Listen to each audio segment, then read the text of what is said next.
do you read any of your own? Because once you make an album, it's sort of out there, you know, Right. and it's out there for people to interpret any way they want. So do you go on Twitter or blogs? Do you read any of the stuff anymore or not? You know, look, when we first, look, this is dating myself, but when we first came out, the internet was just starting to get popular and they had chat rooms.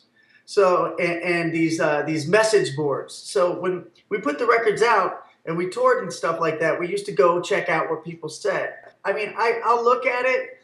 I'll kind of look to see what people think of the music and what songs they like and all that. But other than that, you know, I don't really pay attention too much to it. Now, I like to interact on Twitter quite a bit and Facebook with the fans, but I don't sit there and just scroll through, read stuff nonstop. You know, I was blown away by Beyonce's halftime performance. I mean, it's probably the best one I've ever seen.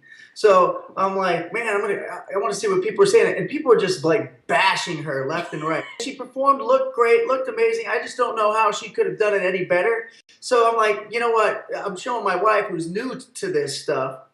I'm like, look, you see this long list of people just dissing her. You know, get ready because it's going to be like that when our tour's on there. And you know, of course, you got people that do compliment, but ultimately, you got to care about what your friends say. The really good fans that you know are loyal, Yeah.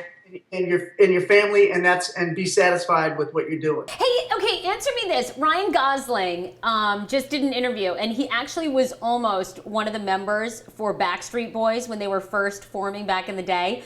Do you guys have any unique stories? Was there anybody almost famous that was in 98 Degrees? Well, I started the group with three of my friends. I'm from a different part of Ohio, so I started the group with three other guys.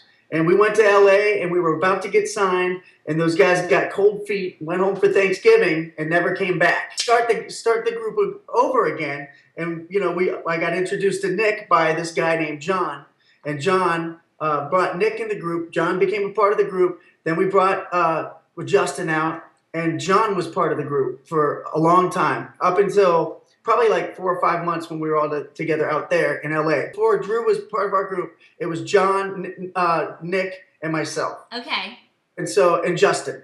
And so we, John got a part on Sweet Valley High, and he was only on one episode, but he was like, look, this is taking too long. I want to be an actor. And he ultimately kind of gave us the ultimatum. We had to let him go be an actor, or he was going to quit the group. And we were all pretty dedicated. So, you know, we told him no, so he quit. And then Drew joined the group, and then we got signed like 2 months later. All right, let me ask you this. It's called the package tour. So who's got the biggest package on the package tour? Oh man, I have, Jeff, okay, you can't even say no, because I know over the years you have changed in the same dressing room, and you were with New Kids on the Block this summer. Who has the biggest package? I can't say. I mean, I haven't changed with the new kids yet. I've changed with our guys, but Who's leading the pack? But man, it's a tough one. It's a toss-up. It's a tie between you. I'm